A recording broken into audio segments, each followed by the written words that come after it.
Yes, you guys heard me correctly. The numbers are in. And just like I told you, there was a boycott. You got to understand, these numbers, they did like 2 million viewers. That's up from 2023. 2023 was a little over 900,000. So it is up. So the numbers are going up. But compared to last year, it fell by 40%. Oh, so they're going to try to spin it. Okay, it could be the second most watched of all time. Of course, it's going to be that, but compared to last year, you still down 36%. But like, it is another situation than pretending like Caitlin Clark doesn't exist. They want to make the trajectory look like it's going up and not down.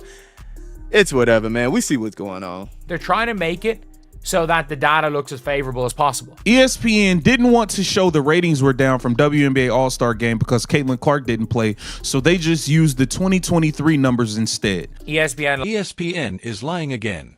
They just got caught red-handed manipulating WNBA All-Star Game ratings to hide the catastrophic impact of Caitlin Clark's absence. And the evidence is so damning that even their own journalists are publicly calling them out for misleading the public. When the 2025 All-Star Game in Indianapolis saw a devastating 36% ratings collapse, from 3.4 million viewers down to just 2.2 million, ESPN decided to completely ignore last year's numbers. Instead, they compared them to 2023 to create a fake narrative about historic growth that doesn't exist. What makes this deception even more outrageous is that the game was held in Clark's home arena of Indianapolis, meaning this should have been the biggest celebration in WNBA history. Instead, it became a disaster that ESPN desperately tried to spin as a success through pure statistical manipulation. Skewing data. They're just skewing data. So it's up 158% compared to 23. What happened to 24? Y'all just gonna skip over 24?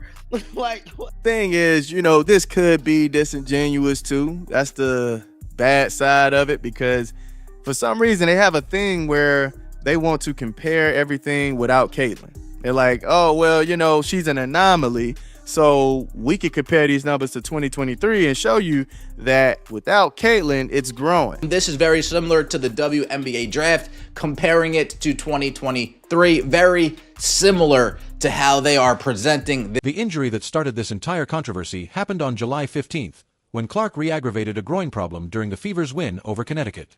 Within hours of her announcing she couldn't participate in All-Star Weekend, ticket prices crashed 48%, from $121 down to just $64. Proving that casual fans were literally rejecting a WNBA showcase without their biggest star. This wasn't just a minor setback for the league. It was a complete economic meltdown that exposed exactly how dependent the entire WNBA has become on one 23-year-old player who has already missed 10 regular season games this year due to various injuries, making this her most injury-riddled campaign ever after never missing a single game in college or during her rookie season. If you think ESPN's manipulation proves they know Caitlin Clark is the only thing driving WNBA success, comment ESPN exposed, and let me know whether you believe mainstream sports networks can be trusted when they have financial stakes in the leagues they cover. When they have financial stakes in the leagues they cover.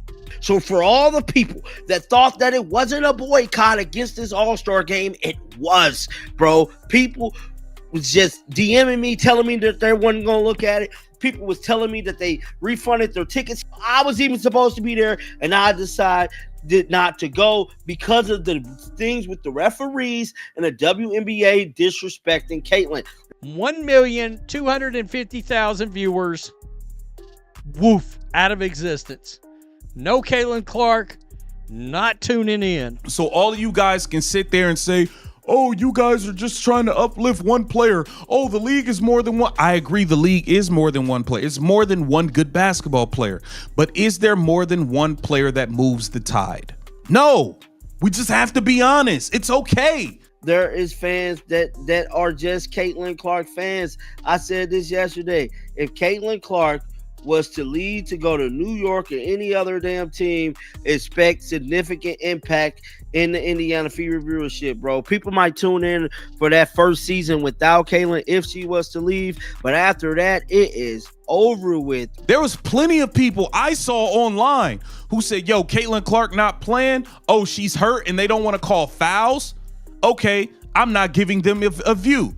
I'm not going to watch. There was plenty of people that boycotted watching this WNBA All-Star game. You can see when Caitlin doesn't play, it halves. And how are we meant to know that if Caitlin ends up missing a year, Caitlin's gone, that all those fans don't just leave again? They know they need Caitlin Clark. ESPN's statistical sleight of hand became even more obvious when you examine exactly how they crafted their misleading, historic viewership narrative, by cherry-picking data points that painted the rosiest possible picture while completely ignoring the massive decline that actually occurred. Instead of honestly reporting that All-Star viewership dropped by over 1 million people compared to 2024, ESPN's official social media accounts and press releases emphasized that the 2025 game was up 158% from 2023, when Clark was still playing college basketball and the WNBA was essentially invisible to mainstream audiences. This wasn't an accident or oversight. It was a calculated decision to manipulate public perception by using the most favorable comparison possible, while burying the truth about what happens when their marquee attraction isn't available. And the deception becomes even more transparent when you realize they've spent the entire season crediting Clark with driving unprecedented league growth, but suddenly pretended individual players don't matter when her absence caused a ratings disaster. The network also heavily promoted Friday Night Skills Challenge and three-point contest numbers, which drew 1.3 million viewers and represented an 89% increase from last year.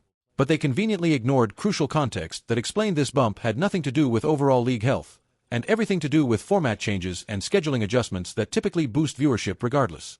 Put up 153, just say 2.2 million average viewers, and then just say second most watched All-Star game ever behind 2024, which is fine.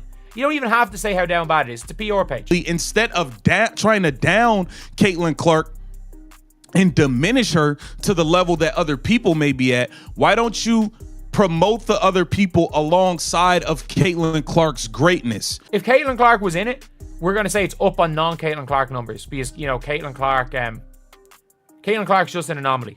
Caitlin Clark's not a player. Caitlin Clark is not relevant to this. Caitlin Clark is an anomaly. Y'all are trying to straddle the fence. We want your money, but we don't want you. Which one is it?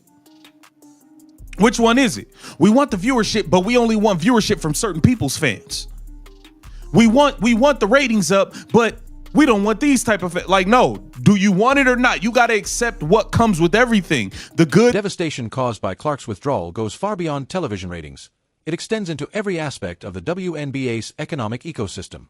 From ticket sales to merchandise revenue to corporate sponsorship value, it created a complete market collapse that ESPN's coverage tried desperately to hide from public view. The 48% ticket price drop, from $121 to $64, wasn't just a minor market adjustment. It was a complete rejection of the product by consumers who had purchased tickets specifically to see Clark compete in her home market of Indianapolis. And this collapse happened within hours of her injury announcement, proving that casual fans have zero interest in WNBA basketball without their primary attraction.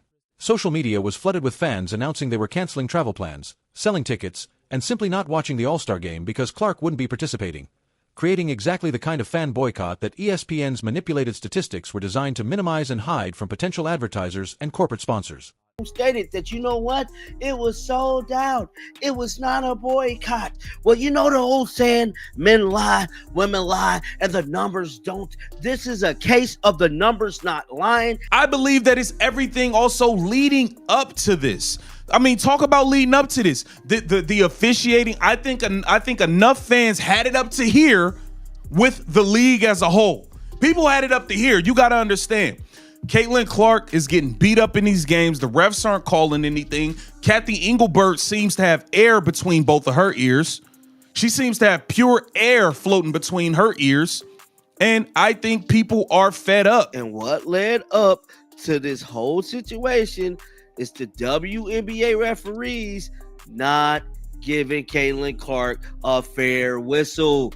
The whistle played into facts when it comes to this WNBA All-Star game. I don't give a damn how people try to spin it, cut it. You cannot cut the facts. And the facts is the WNBA All-Star game was a disaster before it even started. Kathy Engelbert, this should be a perfect example of why you need to get your officiating cleaned up and you need to have a talk with your players in the league.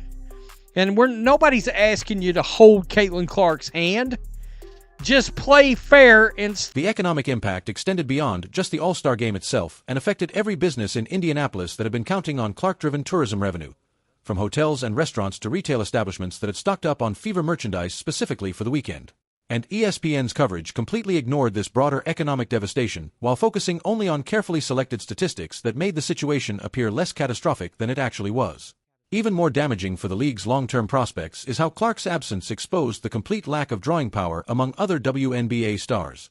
Players like Nafisa Collier, who scored a record-breaking 36 points and won All-Star MVP honors, couldn't generate even a fraction of the interest that Clark brings simply by existing, proving that the league's star-making machinery has completely failed to develop anyone else capable of driving mainstream audience engagement. The industry backlash against ESPN's statistical manipulation was swift and brutal, with respected journalists like Christine Brennan publicly questioning why the network's PR department continues to mislead followers instead of honestly reporting on WNBA viewership trends and the obvious impact of individual star players on audience engagement. Brennan's direct tweet calling out ESPN for promoting historic viewership, when the numbers actually represented a huge drop from last year, became a viral moment that exposed the network's deceptive practices to a much wider audience than would have otherwise paid attention. Sports Business Journal reporter Austin Karp provided even more damaging context by documenting how the Caitlin Clark effect manifests itself in two ways. Anything with Clark gets massive numbers, and anything without Clark drops hard. He cited the 36% All-Star decline alongside similar drops in other events when she's absent, creating a comprehensive picture of league dependency that ESPN's manipulated coverage was specifically designed to obscure. When your own industry colleagues are publicly calling out your statistical integrity and questioning your journalistic standards, you've crossed a line from corporate messaging into outright deception. And the fact that multiple independent sports media professionals felt compelled to fact-check ESPN's official coverage reveals just how blatant and problematic the network's manipulation actually was. What makes ESPN's comparison to 2023 even more revealing is that it essentially admits the WNBA operates in two completely different eras, before Clark and after Clark, each with entirely separate audience expectations and business realities that make direct comparisons meaningless unless you're trying to hide current problems. By using 2023 as their baseline instead of 2024, ESPN was implicitly acknowledging that the Clark era represents such a fundamental shift in WNBA popularity that normal year-over-year analysis doesn't apply. This creates a massive problem for their narrative about sustainable league growth that doesn't depend on one individual player. The before Clark era that ESPN used for comparison featured all-star games that regularly drew fewer than 1 million viewers and regular season games that often couldn't crack 500,000, making the 2024 explosion look even more dependent on individual star power than ESPN wants to admit to potential advertisers and corporate partners. This statistical manipulation also undermines ESPN's own previous coverage throughout the season, where they consistently credited Clark with driving record-breaking viewership and attendance figures. Because if individual players don't matter enough to warrant honest year-over-year comparisons, then their entire narrative about Clark's impact becomes contradictory and unreliable. The CBA connection makes ESPN's ratings manipulation even more problematic because WNBA players are currently in the middle of crucial salary negotiations, where television viewership numbers directly impact their leverage in demanding higher compensation from league ownership. The "Pay Us What You Owe Us" shirts that players wore during All-Star Weekend warm-ups were specifically designed to highlight the disconnect between growing league popularity and stagnant player salaries. But ESPN's attempt to hide the 36% ratings decline through statistical tricks actually undermines the players' negotiating position by creating false impressions about revenue, sustainability, and audience engagement. Players have been using ratings growth as their primary evidence for why they deserve significantly increased compensation, with stars like Clark and Nafisa Collier pointing to record-breaking viewership as proof that the league's value has exploded beyond current salary structures. But ESPN's manipulated coverage makes it impossible to have honest conversations about what that growth actually looks like when you remove Clark from the equation. The timing of ESPN's deception during active CBA negotiations creates additional ethical problems, because the network's financial relationship with the WNBA means their coverage directly affects business decisions worth millions of dollars. And corporate sponsors who rely on accurate viewership data to evaluate their investments are being misled about actual audience trends and the volatility that comes with Clark dependency. The broader implications of ESPN's statistical manipulation extend far beyond just WNBA coverage and reveal fundamental problems with how corporate media handles sports properties in which they have financial stakes, prioritizing narrative protection over journalistic integrity in ways that ultimately serve no one's long-term interests. When networks feel compelled to lie about basic viewership numbers during what should be celebratory events, it indicates deep concerns about league sustainability and growth trajectories that honest reporting would expose, creating an environment where corporate messaging is disguised as objective journalism, and viewers can't trust the information they're receiving from supposedly authoritative sources. ESPN's decision to sacrifice credibility for short-term narrative protection suggests they're more interested in maintaining lucrative broadcasting partnerships than providing accurate sports coverage. That creates long-term damage to their reputation as a news organization and makes viewers increasingly skeptical about their coverage of any sport or league where they have business relationships. The fan response to ESPN's manipulation has been overwhelmingly negative, with social media users immediately recognizing and calling out the statistical tricks being used to hide Clark's impact. This suggests audiences are becoming more sophisticated about media manipulation and less willing to accept corporate spin as legitimate reporting. This growing skepticism creates serious challenges for ESPN's future WNBA coverage, because once viewers stop trusting your statistics and analysis, it becomes much harder to build the loyal audiences that advertisers value and corporate partners expect, potentially creating a vicious cycle where declining credibility leads to declining viewership that makes their WNBA investment even less valuable. The most damaging long-term consequence may be how ESPN's deception contributes to the perception that women's sports coverage is inherently less trustworthy and more susceptible to corporate influence than men's sports journalism, undermining efforts to build serious mainstream credibility for leagues like the WNBA that desperately need objective analysis rather than promotional coverage disguised as news reporting. The international implications of ESPN's deceptive coverage extend beyond American sports media and affect how global audiences perceive both the WNBA and American sports journalism standards. International broadcasters and media partners rely on ESPN's reporting to understand league health and growth trends when making their own investment decisions about women's basketball coverage. ESPN's manipulation creates ripple effects throughout the global sports media ecosystem because international partners, who don't have direct access to American audience data, trust ESPN's analysis when deciding whether to pursue broadcasting rights, sponsorship deals, or coverage partnerships. This means the network's dishonesty potentially affects business decisions worth hundreds of millions of dollars across multiple continents and media markets. The deception becomes even more problematic when you consider that the WNBA has been actively pursuing international expansion opportunities and global audience development, with Commissioner Kathy Engelbert frequently discussing plans for international games, overseas marketing initiatives, and partnerships with foreign broadcasters who need accurate audience data to evaluate the league's actual commercial viability, rather than ESPN's manipulated version of success. What makes this particularly damaging is that international sports media professionals are often more sophisticated about American audience trends than ESPN assumes, meaning their deception is likely being noticed and discussed by global media executives who now have additional reasons to question the reliability of ESPN sports coverage and the actual health of American women's professional sports leagues. The corporate sponsorship implications of ESPN's statistical manipulation create additional layers of potential legal and financial liability. Major brands that have signed multi-year WNBA partnership deals based on growth projections and audience data provided by ESPN may have grounds for contract disputes if they can prove they were misled about actual viewership trends and audience stability. Companies like Nike, Gatorade, and Wilson have invested millions in WNBA partnerships based partly on television audience growth that ESPN has been promoting throughout the season. But if those companies discover that growth is entirely dependent on one player, whose injury history makes her unreliable for consistent participation, they may seek to renegotiate terms or withdraw from agreements that no longer meet their marketing objectives.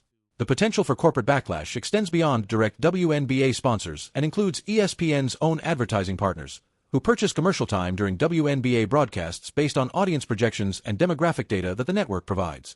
Meaning ESPN's manipulation could affect their own revenue streams if advertisers lose confidence in the accuracy of viewership reporting and demand lower rates or more flexible contracts that account for Clark-dependent volatility. Even more concerning for ESPN's long-term business relationships is how their deceptive coverage sets a precedent for how they might handle other sports properties where they have financial stakes, creating uncertainty among potential partners about whether the network can be trusted to provide honest analysis versus promotional coverage disguised as journalism when their business interests are involved. The technological and streaming platform implications of ESPN's manipulation become increasingly important as sports media consumption shifts toward digital platforms, where audience measurement and engagement metrics are more precise and harder to manipulate than traditional television ratings that allow for creative statistical interpretation. ESPN+, Disney+, and other streaming services that carry the All-Star Game have access to detailed engagement data that reveals not just how many people watched, but how long they stayed engaged, when they stopped watching, and what content they accessed before and after the game, creating a much more complete picture of audience behavior that makes ESPN's television-focused manipulation seem outdated and potentially counterproductive. The streaming data likely shows even more dramatic drops in engagement and completion rates when Clark isn't participating, because digital audiences have more options and less patience for content that doesn't meet their expectations. Meaning ESPN's attempt to hide television ratings declines may actually be minimizing much larger problems with digital audience retention that could affect future streaming revenue and partnership negotiations. This creates additional pressure on ESPN to maintain their deceptive practices, because admitting the full scope of Clark dependency would require acknowledging that their entire digital strategy for women's sports may be built on unsustainable foundations, ones that collapse whenever key players are unavailable, potentially affecting stock prices and investor confidence in Disney's sports media investments. The psychological and cultural impact of ESPN's manipulation extends into broader discussions about media literacy and public trust in sports journalism. Younger audiences who grew up with social media and independent content creators are becoming increasingly skeptical of traditional media outlets that appear to prioritize corporate interests over honest reporting. Generation Z and younger millennial sports fans are particularly adept at recognizing statistical manipulation and corporate messaging, meaning ESPN's deceptive coverage may actually accelerate the trend toward independent sports media and content creators who don't have the same financial conflicts of interest that compromise traditional network coverage. This shift in audience preferences creates long-term challenges for ESPN's business model, because the younger demographics that advertisers most want to reach are increasingly likely to seek out alternative sources for sports news and analysis, potentially making traditional sports media less valuable, even as the sports themselves become more popular among those same demographic groups. The educational implications of ESPN's manipulation become particularly troubling when you consider that many journalism schools and sports media programs use ESPN coverage as examples of professional standards and best practices. Their deceptive practices may be inadvertently teaching future journalists that statistical manipulation is acceptable when corporate interests are involved. What ESPN's ratings manipulation ultimately reveals is that even they don't believe the WNBA can survive honest coverage about its dependency on Caitlin Clark, which raises fundamental questions about league sustainability and whether the growth they've been promoting is real or just an unsustainable bubble that collapses whenever their biggest star is unavailable. And if ESPN doesn't have confidence in the league's actual strength, why should fans, sponsors, or players believe in the narratives they're promoting about unprecedented